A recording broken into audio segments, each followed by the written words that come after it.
हातखंबा गावात पुन्हा एकदा अपघाताचा थरकापजनक प्रकार समोर आला आहे। 4 ऑगस्ट 2025 रोजी सकाळी 8:30च्या सुमारास शाळेजवळील आणि महामार्गालगत असलेल्या खाऊ टपरीला भरधाव वेगात आलेल्या गॅस टँकरने जोरदार धडक दिली। ही धडक इतकी जबरदस्त होती की टपरीसमोर पार्क केलेल्या 4 दुचाकी गॅस टँकरने अक्षरशः फरफटत नेल्या। काही मिनिटांतच त्या चिरडून टाकल्या गेल्या। विशेष म्हणजे याच टपरीसमोरून काही विद्यार्थी शाळेत जात होते। सुदैवाने शाळा सुटायला काही मिनिटांचा अवधी होता, अन्यथा मोठा अनर्थ घडण्याची शक्यता नाकारता आली नसती। या घटनेत टपरीचे मोठे नुकसान झाले असून 4 दुचाकींचेही पूर्णपणे नुकसान झाले आहे। स्थानिक नागरिकांनी अपघातस्थळी धाव घेत संताप व्यक्त केला।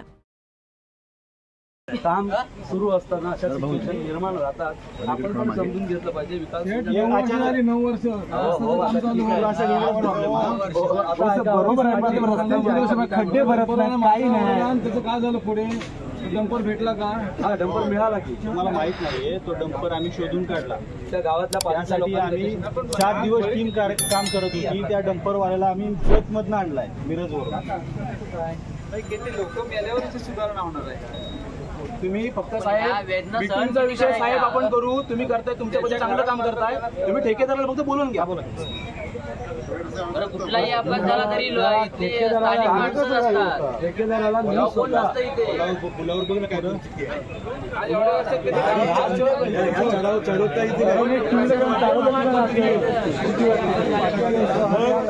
हो का आवरला नाही की काय काय समजलं? कोण पोहोचला? टू व्हीलर घेऊन जाणारा त्यालाच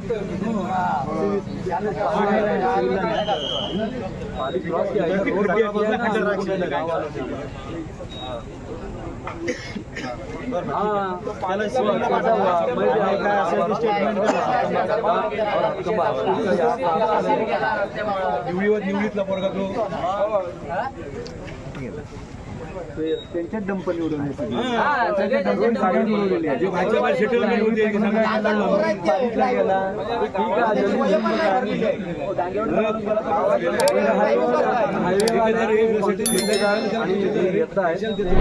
पालीच्या पुढे ते येऊ दे, त्यांची चर्चा करू आपण नंतर। मग पण माझी पण अशी विनंती आहे की आपण थांबूया नको। बरोबर आहे बाबूसाहेब, आपण ही परिस्थिती काय झाली असते ना, आपण काय ऍक्शन घेतो? पोरांना घेऊन गेला असता, 10 मिनिटांचा सुट्टी झाली असती। काय केले असतं आपण? काय केले असतं? सगळे अडले, सगळ्यांनी कामाने खायला असतात तिथे। सगळ्यांना वेळ हीच येणार आहे। मुठीत घेऊनच जगायचं काय? आज 15-20 वर्ष झाली आहे, मुठीत घेऊनच 20-25 आमचं काही जीवन नाही। मुलांच्या ध्येयाचं काय झालं असं तिथे? पावसाळा माहिती नव्हता ठेकेदाराला, पावसाळा आहे, योग्य ती व्यवस्था करायला नको। रस्त्याला लेवल नाही ना, चढाव ठेवायची पद्धत हापीस तरी करायचं नाही, लेवल नाही का? चढाव केवढा ठेवली आहे तो? 66 नंबर आहे का? हे पडले सरे पडले तिथे मुलं तिथे वडापाव आलेली नसतील, आपण 10-15 मिनिटाचा फरक होता। बॉड्या मिळाल्या असते आपल्याला, बॉड्या कोणाचे होते? आपल्याच होते ना।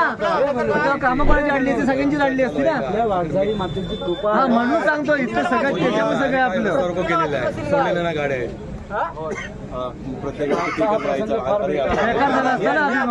हे लाईनीत एका लाईनीत येतात ना, हे बंद करा।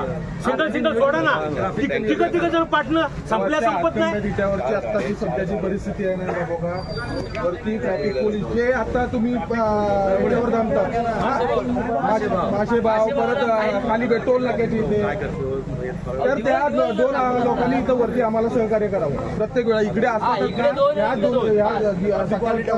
कायमस्वरूपी आम्हाला माणूस नियोजनासाठी आम्हाला कायमस्वरूपी 2 माणसं आम्हाला लागतात। इधर बंद पड़िए, देखो अभी है ना, ये 8-10 दिन हुआ उसको, कैसे ट्रैफिक कंट्रोल करेंगे? और दोनों ट्रैफिक जाम को करो पुलिस। ये एरिया है, वहाँ तो आपने कुछ करना चाहिए ना। रास्ता देखो कैसे है, रास्ता देखो, दूसरी बात खड्डे देखो, चढ़े कैसे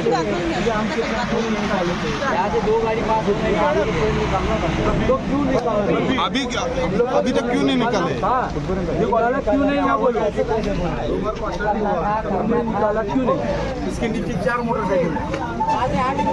अभी क्या करने वाले? मीटिंग में आने वाले थे कॉलेज में। आज के सर ऐसा है, प्रॉब्लम बुलाए जो ट्रैफिक जाने के बाद, और उसका फ्लो मेंटेन करके ऐसे सर करते लेकिन बारिश होने के बाद नहीं वो तो है सिर्फ वालू डालते डांबर कॉन्क्रीट मांगता है ना वालू डालते हैं फिर से निकलते हैं बारिश होने के बाद। परमानेंट थोड़ा सोल्यूशन कीजिए। अभी गणपति का त्योहार है, आपको पता है सर। जीजी नको नुसतं जीजी नको तमाशा नाही डायव्हर्जन होत आहे। लोकांच्या भावना माहिती नाही वापस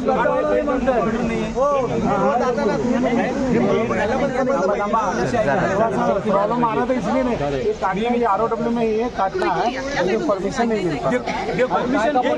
ये देखो इधर पेड़ है ना, ये काय किया अभी? अरे पण काम किती नको नाही हे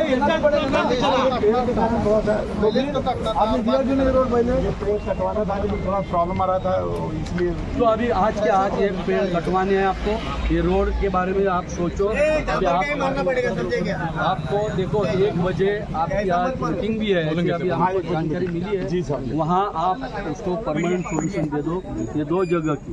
जी सर। बाकी का जो है वो SP साहब और कलेक्टर साहब उनका प्रशासन देखेगा। लेकिन ये 2 पेड़, ये 2 बाजू, ये खाली ये नहीं, उधर भी ब्रिज के ऊपर ब्रिज वर नको बेकार झालंय। इसके भी बड़ा बड़ा गड्ढा गिरा है। कैसा वो है? क्या डालते? सिर्फ वालू डालते, सीमेंट नहीं डालना पड़ता है। मटेरियल है वही डालते हैं, लेकिन रास्ता वो बारिश आ रहा और उसका और अभी दिन भी नहीं रहता है। सिर्फ वालू डालेंगे तो क्या रहेगा? हाँ परमानेंट निकालो ना। बारिश तो आने वाली है, बारिश नहीं रुकने वाली है। परमानेंट अपन सोल्यूशन निकालते हैं परमानेंट। और ये पेड़ का पेड़ निकलना तुम्हारे पहला पेड़ निकलो, आपको कोई प्रॉब्लम नहीं करेगा। आज के आज शाम तक ये पेड़ टैंकर वो निकालने के बाद इसके नीचे 4 गाड़ी है। नहीं हुआ है, ठीक है ना, वो निकालेंगे उसको। ये जो डालते हैं तो मेरे पास ऐसा भी दीजिएगा गाँव का 15 दिन पहले ब्रिज के ऊपर मोदी तुम्हारे जो कुछ सुपरवाइजर लोग रहते हैं ये मत डालो, ये ज्यादा पैसे जाता है। ये हमारा पैसा है, तुम्हारा पैसा नहीं है, ये हमारा पैसा है टैक्स का। हाँ ये अच्छे से डालो। उधर का रास्ता है ना, आधा रास्ता ये जैसा बंद किया है ना, ये जनवरी से इधर वैसा रास्ता बंद करो, ऐसा अच्छे वाला डालो। ये क्या डाला है तुम देखो, निकलता है बारिश आने के बाद। हाँ वही तो बोल रहा हूँ। हमारे एक का बारिश तो आपको भी पता है जी साहब। और रुकने वाली नहीं है। तुम्हाला जर परमिशन नसेल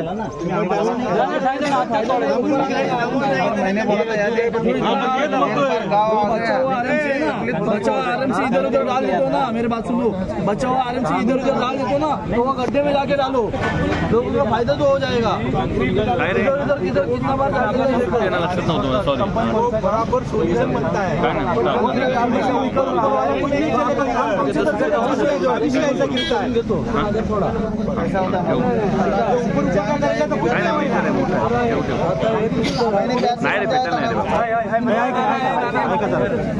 ये देखो अभी तुम्हारा बात हो गया, तुम रोड कॉन्ट्रॅक्टर आहे। अभी जो कॉन्फिडन्स वाली येणार आहेत का? कुठं आता जे साधारण कांद्याच्या पुढे कितीच्या पुढे आमचं सगळ्यांचं मागणं काय है? जो RMC डालते हैं ना इधर उधर, मैं जाके आपको दिखाओगे अभी, मैं दिखाऊंगा आपको किधर किधर कितने ज्यादा हमारे पास दिखाओ क्या? ये मैं तुम्हारे को दिखाओ, मैं दिखाऊंगा आपको। ये कॉन्क्रीट है क्या? ये आपका कॉन्क्रीट है क्या? ये आपका कॉन्क्रीट है क्या बताओ मेरे को। ये कॉन्क्रीट है, कौन सा कॉन्क्रीट है? हाँ इससे ही रोड बनता है। पूरा सोल्यूशन निकाले ऊपर जो रोड ब्रिज के ऊपर देखो क्या है, इसके ऊपर क्या है, रोड डालते हैं, टू व्हीलर चला सकते क्या? देखो हमको चला के दिखाओ। ऊपर यही कॉन्क्रीट डालते हो क्या?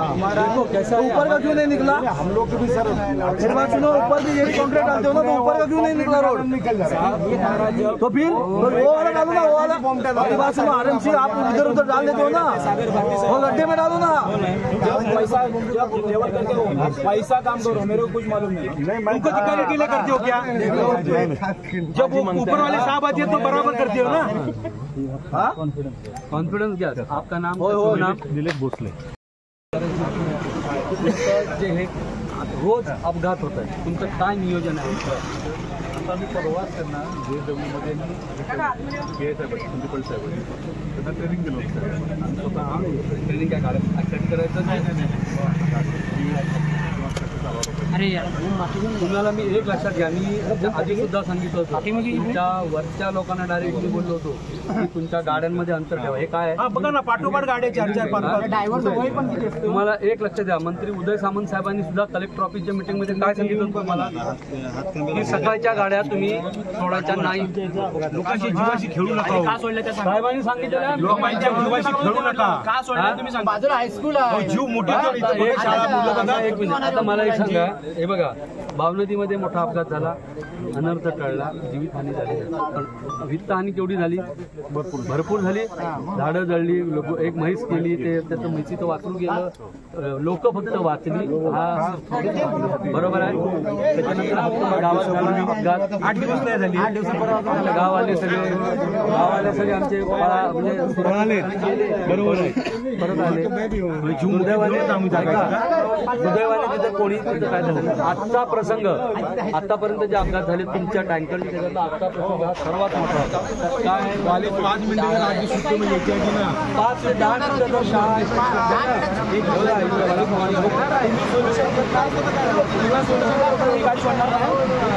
तुम्ही जोपर्यंत सोल्युशन तो काढत नाही तोपर्यंत आम्ही कुठलं टँकर सोडणार नाही. काही होऊ दे, आमचं आदर मग तुमच्या गाड्यांवर आहे. मला तुमच्यावर राग नाही, आम्हाला गावाला तुमच्यावर राग नाही. पण हे जे काय चालू आहे ना, लक्षात ठेवा. माझा मुद्दा एक आहे, गाड्या पाठोपाठ सोडल्या बघा. अपघात झालाय, गाड्या कशा नव्या जागा होत त्यांना नव्या द्यायचं. हे तुमचं आहे ना, ते करायचं. आधीवाल्यांचं त्यांना द्यायचं आहे. कोणाची ट्रान्सपोर्टर आम्हाला तुम्ही असं ठीक आहे, बोलून तुम्ही कुणाला बोलवायचं निर्णय घेतला पाहिजे.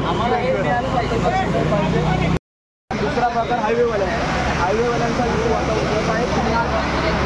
मीटिंग आहे, लक्ष करायचा. फक्त इतका विषय जो काय आहे ना,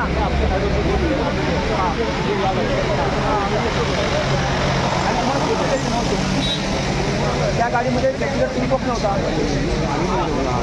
गाडी, लहान आहे त्या खालच्या गाडी, गाव पडलेली गाडी तुम्हाला रात्री साहेबांचा फोन आला होता. कोणाचा? 4 गाड्या, मोटरसायकल 4 गाड्या त्याच्याखाली. नशीब म्हणजे कॉलेजची मुलांना सुटले म्हणून, नाही त्याला बेकार हे चुकीचं आहे. लक्षात ठेवा, तुम्ही पण आमच्यासारखी माणसं आहे. लक्षात ठेवा. म्हणून माझी मुलं खेळताय. अपघाताची माहिती मिळताच ग्रामीण पोलीस ठाण्याचे निरीक्षक राजेंद्र यादव तातडीने घटनास्थळी पोहोचले. त्यांच्यानंतर उपविभागीय अधिकारी माईनकर आणि दंगा नियंत्रण पथकानेही घटनास्थळी हजेरी लावली. संतप्त जमावाने रस्त्यावर ठिय्या दिला. स्थानिकांनी स्पष्ट शब्दांत सांगितलं, जोपर्यंत महामार्गाचे काम करणाऱ्या कंपनीचा संबंधित ठेकेदार घटनास्थळी येत नाही तोपर्यंत दुसरा अडवलेला गॅस टँकर सोडणार नाही. या आंदोलनामुळे मुंबई गोवा महामार्गावर वाहनांच्या लांबच लांब रांगा लागल्या होत्या. शाळेजवळ घडलेल्या गॅस टँकर अपघातानंतर संपूर्ण परिसरात तणावाचं वातावरण निर्माण झालं असताना रत्नागिरी जिल्ह्याचे पोलीस अधीक्षक नितीन बगाटे यांनी तत्काळ हातखंबा येथे धाव घेतली.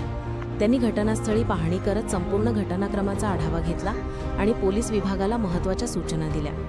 या अपघातात गॅस टँकरचा चालक हा तीव्र उताराच्या रस्त्यावर भरधाव वेगात होता. उतार उतरत असताना समोर असलेल्या टेम्पोला घासून ओव्हरटेक करत तो थेट महामार्गालगत उभ्या असलेल्या खाऊच्या टपरीवर घुसला. या टपरीसमोर पार्क करून ठेवलेल्या 4 दुचाकी गॅस टँकरने अक्षरशः चिरडून टाकल्या. सुदैवाने शाळेची वेळ जवळ आली होती, पण मुले अजून बाहेर आली नव्हती, अन्यथा मोठा अनर्थ घडला असता. या परिसरात नव्याने ठेकेदाराने तयार केलेले चढणीचे वळण वाहन चालकांसाठी गंभीर समस्या ठरत आहे. चढ चढताना अनेक वाहने बंद पडत असून उतारावरून येणाऱ्या वाहनांचा वेग या वळणावर अत्यंत धोकादायक पातळीपर्यंत वाढतो. त्यामुळे अपघाताची शक्यता सातत्याने निर्माण होत आहे. या पार्श्वभूमीवर या धोकादायक वळणावर तातडीने आणि ठोस उपाययोजना केल्या जाणार की नाही असा गंभीर प्रश्न आता उपस्थित केला जात आहे. मागील 8 दिवसात याच परिसरात गॅस टँकरच्या अपघाताची ही दुसरी घटना असून त्यामुळे या मार्गाच्या सुरक्षिततेबाबत गंभीर प्रश्नचिन्ह निर्माण झाले आहे.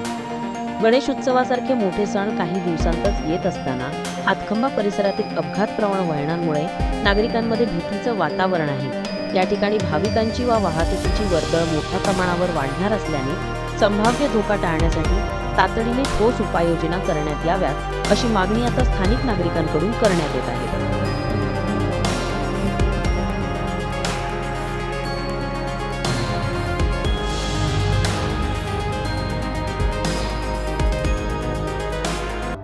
अशाच नवनवीन घडामोडी पाहण्यासाठी 24 न्यूज चॅनलला आत्ताच सबस्क्राईब करा, शेअर करा आणि बेल आयकॉनला प्रेस करायला विसरू नका। आणि हो, तुमची प्रतिक्रिया देखील कॉमेंट बॉक्समध्ये नोंदवा।